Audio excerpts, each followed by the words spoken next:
오늘은 예수님을 만난 목자들이라는 제목으로 말씀을 나누려고 합니다. 오늘은 성탄절입니다. 성탄의 기쁨이 우리 교회 가운데 그리고 예배드리는 성도님들의 마음 가운데에 임하기를 소망합니다. 우리 예수님을 믿던 믿지 않던 크리스마스는 뭔가 감동과 소망이 가득 찬 행복의 날이죠. 우리가 4주간의 대림주간을 지켰어요. 꽤 길었습니다. 한 주에 초를 하나씩 해서 4주 동안 초를 밝힐 동안 예수님이 다시 오신다는 것을 묵상해 보았습니다. 그리고 그 대림절이 지나고 이제 고대하던 성탄절이 임했습니다. 대림절은 무엇을 상징합니까? 기다림을 상징합니다. 성탄은 무엇을 상징합니까? 성취를 상징하고 있습니다. 저는 개인적으로요, 설교를 준비하다 보면 비교적 대림절 설교를 주제를 잡기가 쉽습니다. 그리고 성탄절 설교의 주제를 잡기가 어려운 것 같아요. 왜 그러냐면 대림절은 우리에게 없는 걸 바라는 절기거든요. 그러니까 없는 게 우리에게 오기를 기다리는 절기예요. 우리는 살아가면서 기다린다는 거, 바란다는 게 무엇인지 너무나 잘 이해하고 있죠. 왜냐면 우리는 모두 기도 제목들이 있기 때문입니다. 입시를 준비하는 학생은 대학을 가기를 바라고 있고요. 졸업을 앞둔 대학생은 취업을 준비합니다. 빚을 갖고 있는 빚쟁이는 이제 빚을 다 갚는 날을 고대하고요. 꿈이 있는 사람은 꿈이 이루어지는 때를 기다리고 있습니다. 사람은 나에게 부족한 것이 무엇인지 너무나 잘 알고 있어요. 그래서 사상가요 철학자였던 스피노자는 인간에 대해서 이르길 인간은 욕망하는 존재다라고 말했습니다. 그래서 우리가 우리 내면을 살펴보면요, 가만히 보면 항상 무언가를 바라고 기다리고 있다는 것을 알고 있다는 것입니다. 우리는 결핍의 존재이기 때문입니다. 그래서요, 우리가 가지고 있는 것에 대한 감사보다는 없는 것에 대한 바람이 더 쉽게 나옵니다. 저뿐만 해도 그렇습니다. 저도 기도를 할 때 감사는 짜고 되뇌고 기억하고 그리고 고민해야 나오고요. 그리고 간구하는 기도, 하나님 해주세요 하는 기도는 마치 카세트에서 재생 버튼을 누르면 틀어나오듯 나옵니다. 아내가 언젠가 저한테 카톡으로 이렇게 문자를 하더라고요. 남편 그 기도 제목이 있어요? 물어보더라고요. 1초도 안 걸려서 답을 했습니다. 뭐뭐뭐다. 감사한 거 있어요? 하면 자 가만히 있어 보자, 생각해 보자, 이럴 텐데요.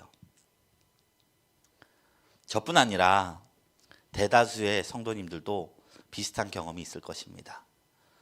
다 그런 것은 아닐 테지만 우리의 기도는 성탄보다는 주로 대림의 정서에 가까운 것 같습니다. 그러므로 우리의 신앙의 균형을 유지하기 위해서는 반드시 성탄의 정신이 우리에게 매우 중요하다고 여겨집니다.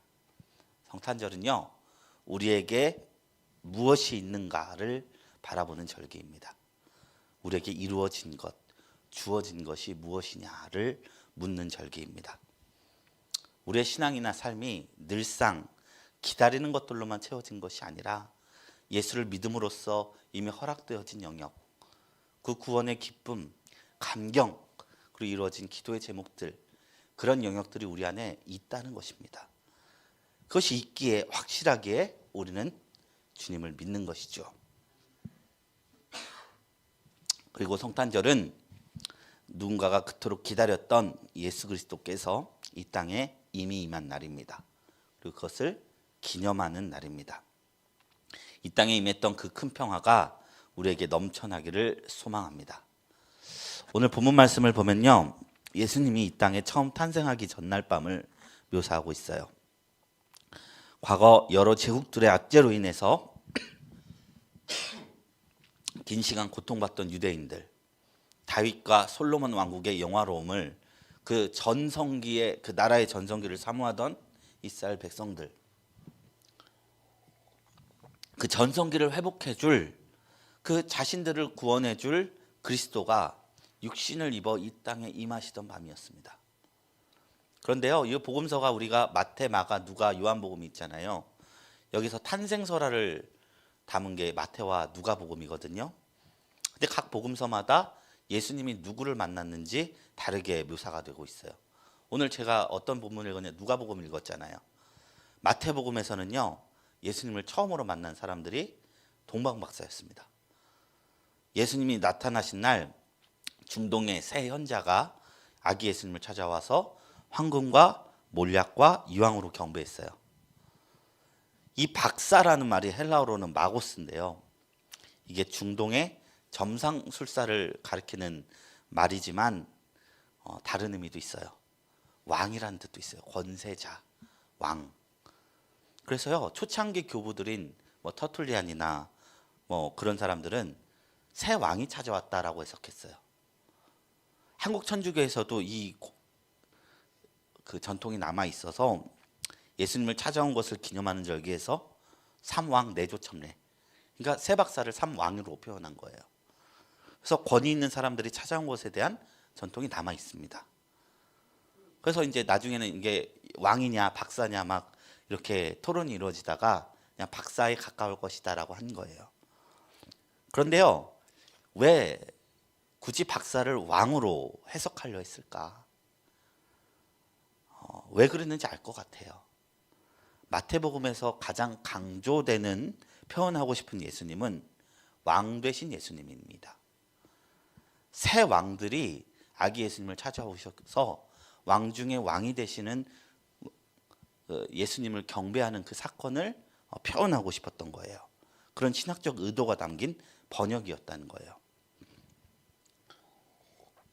그래서 마태복음의 중심으로 우리가 성탄을 바라보면 왕들이 경배하는 예수님을 보면서 우리는 예수님 앞에 우리의 위치가 아무리 높더라도 겸손히 하나님 앞에 낮추고 경배와 영광을 돌려야 한다는 신앙적 교훈을 찾을 수 있을 것입니다.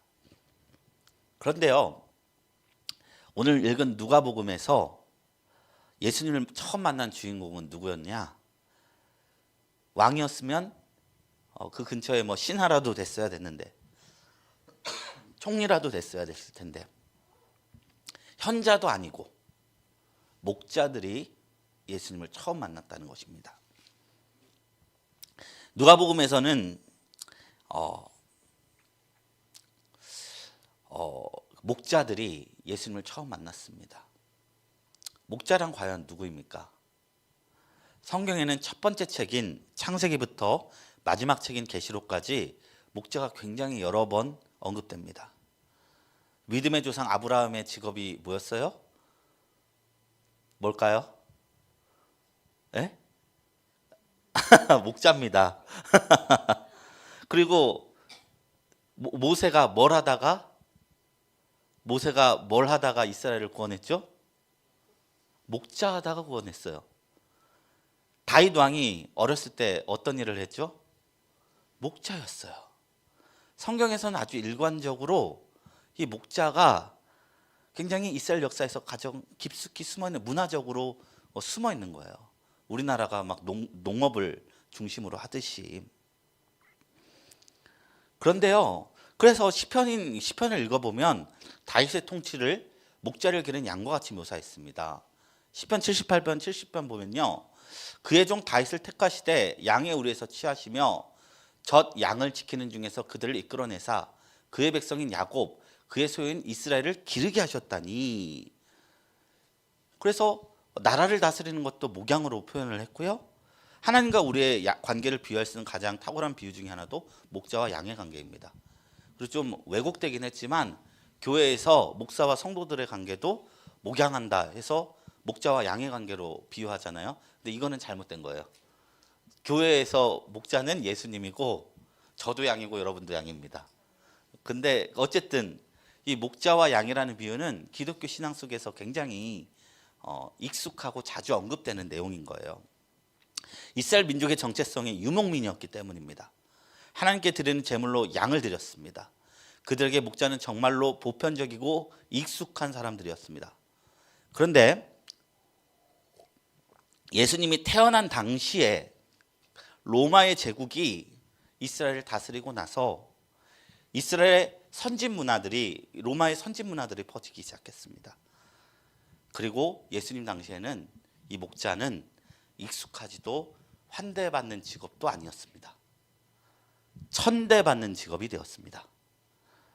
요아킴 예레미야스라는 예수 시대의 예루살렘이라는 책이 있는데 거기서 천한 직업들을 나열하는데 당시에 낙타 몰이꾼, 당나귀 몰이꾼, 마부, 뱃사공, 푸죽관 주인 그리고 더불어서 목자가 당시에서 이스라엘 사회에서 천대받던 직업이었다는 것입니다. 우리나라가 중공업으로 일어섰을 때 사람들은 공장 다닌 사람들을 공순이, 공돌이라고 놀렸어요. 우리나라 경제가 부흥하는 게 그것에 있었는데도 그런 현상이 이스라엘 당시에 발생했다는 거예요. 반면에 양을 가진 부호들이요, 그 시대의 목자들은 돈만 가지고 양을 가지고 있어요. 자기가 안 키워요. 삭군을 고용해요. 목자를 고용해서 양을 기르게 합니다. 그래서 목자들은 대부분 자기 양을 갖고 있는 게 아니라 양을 갖고 있는 사람의 양을 돈을 받고 기르던 사람들이었어요. 그래서 예수님께서 성경에서 나는 선한 목자라, 내 양, 나는 삭군이 아니라 선한 목자라라고 한 말은 뭐냐면 나는 너네를 돈 받고 기르는 게 아니라 내 양을 기른다라는 의미도 있는 거예요. 이 세상에 사감 받고 사는 사람 없잖아요.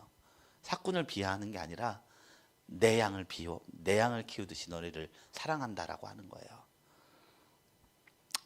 그런데 이런 목자들이 천대를 받는 것은 참 모순입니다.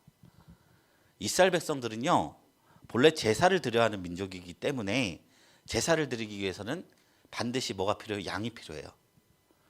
그럼 양을 제사로 드리려면 양을 치는 사람이 사회적으로 꼭 필요했겠죠. 하루 드려지는 제사를 위해서는 1년 동안 기른 양이 필요합니다. 그런데 사람들이요, 놀랍게 양을 드려서 예배 드리는 제사장은 존경하는데요, 예물을 키우기 위해 양 치는 자들을 멸시하기 시작합니다. 세상에 키운 사람은 양치기인데, 성경을 읽다 보면요, 예수님께서 이 땅에 계실 때 예수님을 가장 대립하고 핍박했던 사람들이 제사장과 서기관들이었습니다. 이들은 모두 저와 같이 이런 성의를 입고 제사를 관장하고 율법을 관장하고 하나님과 가장 가까이 대면하며 사는 자들이라고 주장하면서 사는 자들이었습니다. 사람들은 근데 그들을 존경했어요. 왜? 이 겉옷이 거룩해 보이니까요. 그러나 그들은 평생을 예배하고 말씀을 읽었고 하나님을 바라봤어도 정작 예수님이 이 땅에 오셔서 하나님 나라를 선포했을 때 알아보지 못했어요. 오히려 이 성전 무너뜨리겠다고 하니까 내 기득권 뺏어간다고 저항하고 예수님을 십자가에 못 박아 죽여버렸습니다. 반면에 오늘 본문 말씀을 통해서요, 예수님은 누구에게 왔는가? 목자들에게 왔다는 것입니다. 천대받는 목자들. 몸에서는 짐승의 누린내가 진동하고 밖에서 일하다 보니 행색은 남루하던 그들은 밤에 양을 치다 천사를 만나게 됩니다. 본래 밤은요, 쉼의 시간이에요. 밤에 양을 친다는 것, 일한다는 것이 얼마나 그들의 삶이 고단했을지 짐작해 볼 수 있는 대목입니다. 쉬지 못하고 양을 치고 있는데 천사가 나타나 노래를 불러요. 너에게 큰 기쁨의 소식을 전한다. 다윗의 동네에 너희를 위하여 구주가 나셨으니 곧 그리스도 주시니라. 누가복음에서 예수님은 마태복음과 반대로 묘사됩니다. 예수님은요, 왕들의 예배 받지 않았어요. 박사들의 예배 받지 않았어요. 가장 낮은 곳에 있는 목자들의 예배를 받으셨습니다. 저 높고 높은 별을 넘어 이 낮고 낮은 땅 위에 잘 곳 없이 해산할 방도 없이 마구간 작은 구유 앞에 누워 멸시 천대받던, 그러나 꼭 필요했던 그들, 목자들의 예배를 받으신 것입니다. 이것이 기독교 신앙입니다. 예수님은 낮은 데로 임하십니다. 왕으로 오셨는데요, 세상의 모든 권력자들은 권세를 부리는 데 집중합니다. 그리고 강한 자가 약한 자를 잡아먹어요. 짐승의 세계도 그렇고 사람 사는 세상도 똑같아요. 돈 없으면 무시받고, 돈 있으면 조금이라도 잘나면 떵떵거리는 게 이 세상입니다. 그것의 꼭대기에 있는 사람들이 권력자들이고 강한 자들이에요. 이 세계의 원칙이 그렇습니다. 근데 하나님은 그 세상이 자연스러운 세상이라고 얘기하지 않으세요? 우리도 그걸 당연하지만 자연스럽지 않다라고 마음속에서 생각하고 있어요. 그게 다 하나님이 우리 마음속에 심겨준 거거든요. 예수님은요, 스스로 떡이 돼서 낮은 곳에 임하셔서 섬겨주시게 오셨다는 것입니다. 예수님이 어디에 있습니까? 가장 연약한 곳에 메시아가 있습니다. 가장 초라한 곳에 구원이 있습니다. 가장 돌봄이 필요한 곳에 우리 희망이 있습니다. 그래서 예수님이 너희가 나를 보려거든 너희 중에 가장 작은 자를 보라. 그가 바로 나다 라고 얘기했던 거예요. 예수님의 성육신, 낮은 곳으로 임하셨듯이 우리의 마음 또한 낮은 곳으로 향해야 한다는 것입니다. 로마서 12장 16절에 성경은 이야기합니다. 우리의 마음을 높은 데 두지 말고 도리어 낮은 데 처하라. 야고보서 4장 10절에 이릅니다. 주 앞에서 낮추라. 그리하면 주께서 너희를 높이시리라. 이 세상은 자꾸 위를 바라보라 합니다. 정상에 오르라 합니다. 그러다 보니 모두가 그 길을 진리로 여기고 성공신화에 목을 맵니다. 작은 성공을 누리면 행복할 것 같지만 그것도 잠시죠. 우리 마음의 구멍은 채워지지 않습니다. 허무합니다. 그렇게 속고 살았음에도 잠깐 주어지는 성공이 목이 말라서 우리는 높은 곳으로만 가려 합니다. 그러나 성경이 우리에게 주는 교훈은 반대입니다. 낮은 곳으로 가라 합니다. 그러면 채워주겠다고 합니다. 하나님의 것으로. 우리 주님께서 걸어가신 길을 살펴본다면 주님은 언제나 정상에 오르는 것이 아니라 낮은 곳으로 향하셨다는 것입니다. 기독교와 타 종교의 차이가 무엇에 있느냐? 성육신에 있다고 합니다. 사랑하라, 욕심 버려라, 자비를 베풀어라, 겸손하라. 모든 고등 종교에 다 있어요. 그런 도덕적인 가르침은 불교에도 있고 유교에도 있어요. 근데 기독교만이 유일한 게 있는데요, 신이 실제로 그 모범을 보인 거예요. 다른 데서 안 그래요. 신은 구름 위에 있습니다. 그리고 어미하게 아래 바라보면서 너 이거 왜 안 해? 오른쪽으로 가, 왼쪽으로 가. 욕심 부리네. 천둥을 내려버리고. 모든 신화가 그런 구조거든요. 그런데 성경에서 나오는 하나님, 예수님만큼은 스스로 낮아지셔서 그 모범을 보이시고 십자가에 달리시기까지 우리의 죄를 용서하시고 그 다음에 낮은 삶을 살며 너도 나를 따라오라 말하는 것입니다. 이 세상은 강한 자가 약한 자를 먹으며 살아가는 세상이기에 잡아먹는 법을 가르치는데 예수님께서는 생명의 떡이 되셔서 내 피와 살을 먹고 마시지 않은 자는 하나님 나라를 만날 수 없다, 경험할 수 없다 말씀하셨습니다. 우리는 낮은 곳에 오신 예수님을 통해서 서기관들과 제사장들, 평생을 성경을 연구했던, 예배만 했던 사람들이 보지 못했던 하나님의 나라를 바라볼 수 있게 되었습니다. 천국과 구원은요, 훈련으로 이루어지는 게 아니에요. 성공신화와 같이 훈련으로 이루어진다면 아무도 그 길에 도달할 자 없습니다. 저를 포함해서. 내가 죄인이어도, 내가 지금 부족해도, 그럼에도 불구하고 안아주시고 사랑해 주시는 하나님의 자비와 긍휼에 인한 것입니다. 그것이라는 것을 안다면 우리는 더 이상 조금 격이 낮아 보여도 남을 향해 함부로 손가락질하거나 높아진 사람들 보고 부러워서 배 아파하거나 그렇지 않을 수 있다는 거예요. 천국의 문지방요 정말 낮습니다. 믿으면 구원을 얻습니다. 믿으면 천국을 유업으로 받습니다. 그렇기 때문에요 마음을 활짝 여시고 그 나라를 있는 그대로 받아들이시기를 축원합니다. 그래서 교회 공동체는 천사들의 모임이 아닌 게 너무 당연한 것입니다.